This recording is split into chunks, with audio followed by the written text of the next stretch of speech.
This car could also spawn a road-going version that follows in the footsteps of the Mark 7 Golf GTI Clubsport S. Hello and welcome back to the Volks Wizard channel. Now, I've always been very happy to feature a diverse range of interesting vehicles from the Volkswagen Group on this channel, but my core focus has always been on the Volkswagen Golf, and with the 50th anniversary of the Golf coinciding with the launch of the Mark 8 facelift, the 8.5, 2024 is set to be a bumper year. We already know pretty much everything about the base model GTI, but on Friday, the 31st of May, just before the start of the Nürburgring 24-hour endurance race, in which Volkswagen have actually entered an 8.5 GTI, more on that later, Volkswagen will reveal what is widely reported as being the Mark 8.5 Golf GTI Clubsport. Now, information remained a little bit sketchy at this point, which is about 9 days before it's revealed. But in today's video, we're going to look at why Volkswagen launching it at one of the toughest endurance races in the world is a very good sign for GTI fans, and whether I could be tempted to buy one. But let's start off by looking at what we do know about this new hot GTI. Now, it's that time of the video where I like to remind you guys how you can support the channel. As ever, the easiest way to do that is simply to subscribe. But with this video, I want to try something a little bit different. I really want to attend the Mark 8.5 GTI Clubsport unveiling at the Nürburgring on the 31st of May. It seems to be a public event. My only obstacle is the cost. It costs quite a lot of money to get over there to do that, and I need a strong business case to justify it. So if you want me to go to the Nürburgring on that date to cover the reveal of the Mark 8.5 GTI Clubsport, then please say so in the comments. And if I get enough of them, A, I can justify the cost of going because the video should do quite well, and B, it might open me some doors with Volkswagen to maybe get some better content than you would do if you just turned up there as a public punter. So please do comment. Okay, so what do we really know about this mysterious GTI derivative that's going to be revealed at the Nürburgring on the 31st of May? Well, actually not an awful lot. In a slightly odd move, but I guess you can do what you want when you're the boss, Volkswagen CEO Thomas Schaefer bypassed the usual press office procedure and used his LinkedIn feed to state that a new car was coming, and within that post was some pixelated footage of a white car pounding around the Nürburgring's Nordschleife. It's definitely a GTI, not an R, because there is an in-focus shot of red GTI badge on the door, which is a new position for the 8.5 facelift. So it's safe to assume that it's a model that sits above the base GTI because that's already been revealed. In fact, it's already available on the Volkswagen Germany configurator.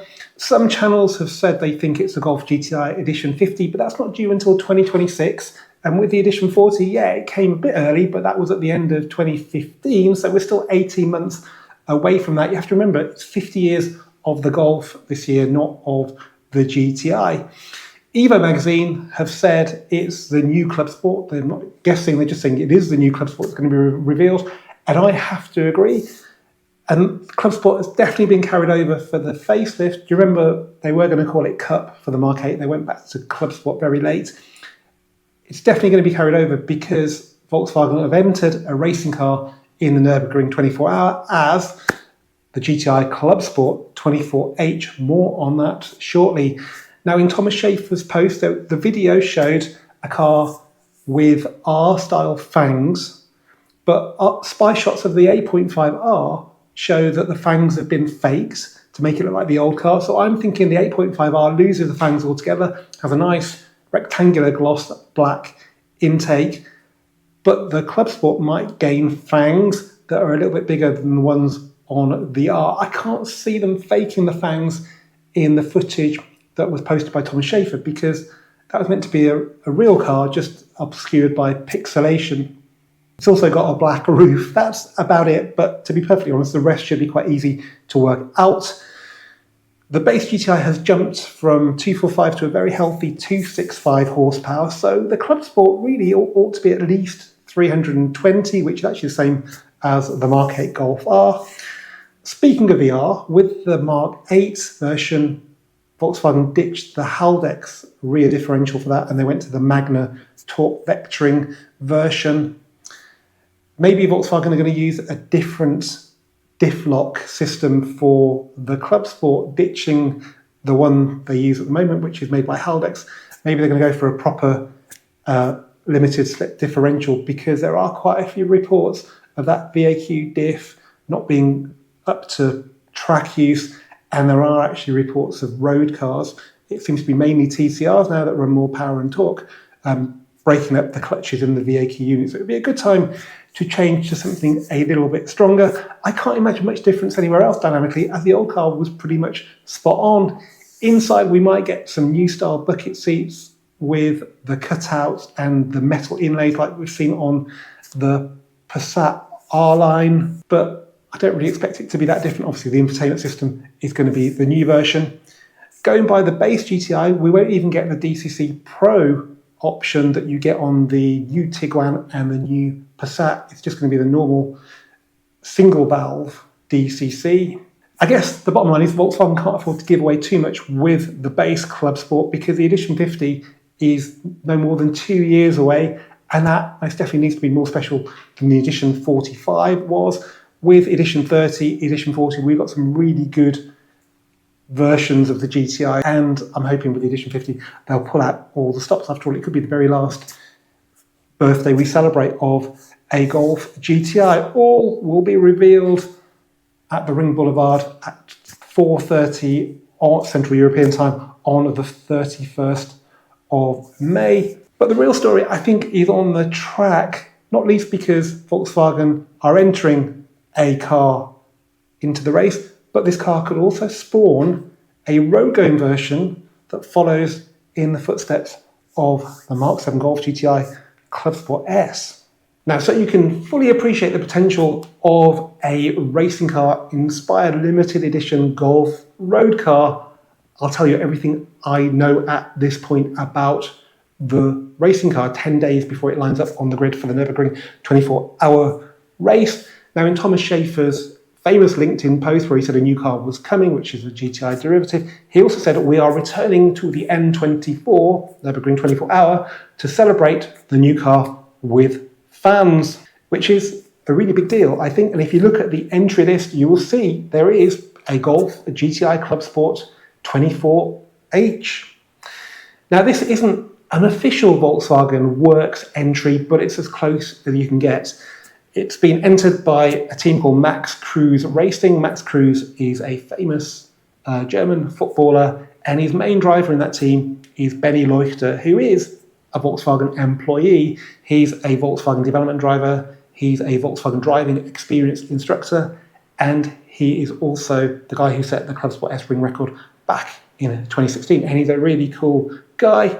In that team, they've also got Johan Kristoffersson, who is a World Rallycross champion, not once, not twice, 5 times. So it's safe to say he knows how to drive. We've also got Nicholas Otto and Heiko Hammel, 2 very experienced drivers. So a 4-man team.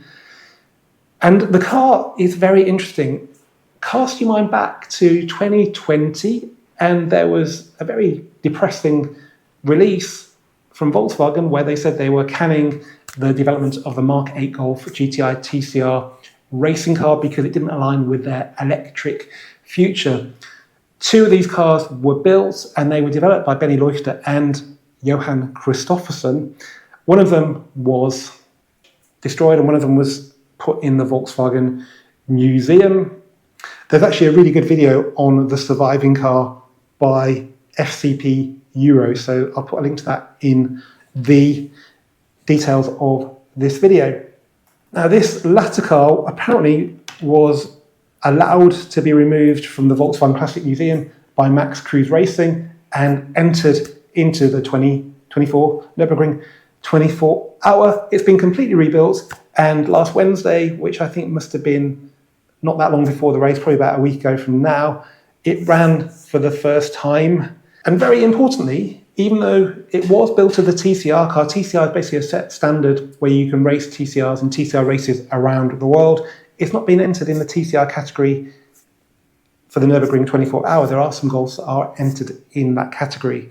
It's actually entered into AT3, which is for cars that are run on alternative fuels. So it's either run on biofuel or it could be run on synthetic fuels, which is something Porsche are championing, and obviously Porsche part of the Volkswagen Group.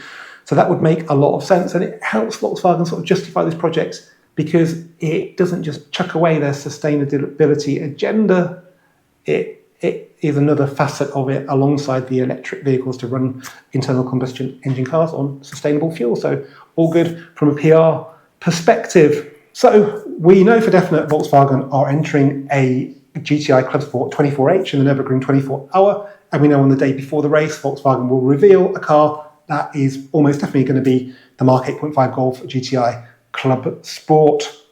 But the big question is, will Volkswagen use the 24-hour event to justify the spawning of a limited edition road car called Golf GTI Clubsport 24H? Well, I think the actual branding works really well, but the problem with the 24-hour race is that it's a much tougher nut to crack than setting a lap record on a dry and warm Nordschleife.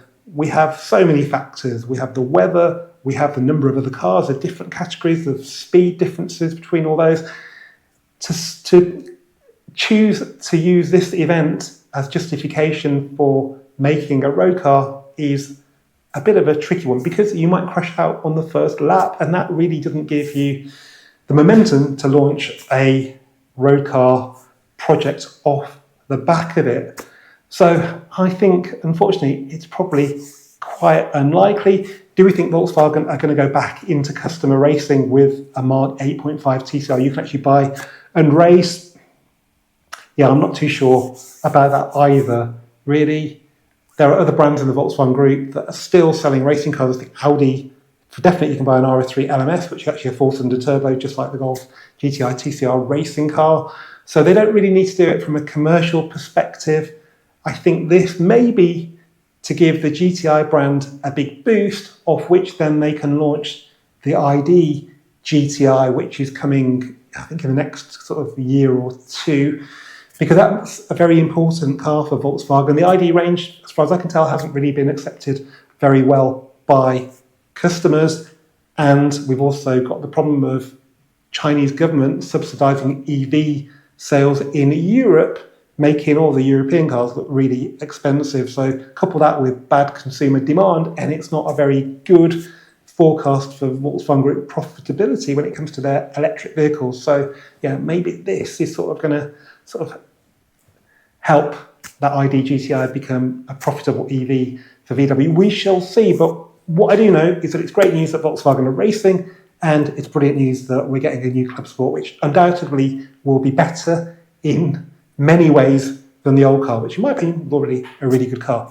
So could I be tempted to buy a brand new Mark 8.5 Golf, a GTI Clubsport? Well, yeah, I could, but my biggest concern is the price. When I bought my Mark 8 Clubsport back in 2021, it was a brand new car. It had a list price of $37,200 plus metallic. So say 38 for argument's sake. I paid 32 for it. That's quite a big discount. If that level of discounting is available, then actually I'm not even sure I could be that tempted, because the RRP now is going to be so high. I imagine it's going to start with a 40, then you hit luxury car tax.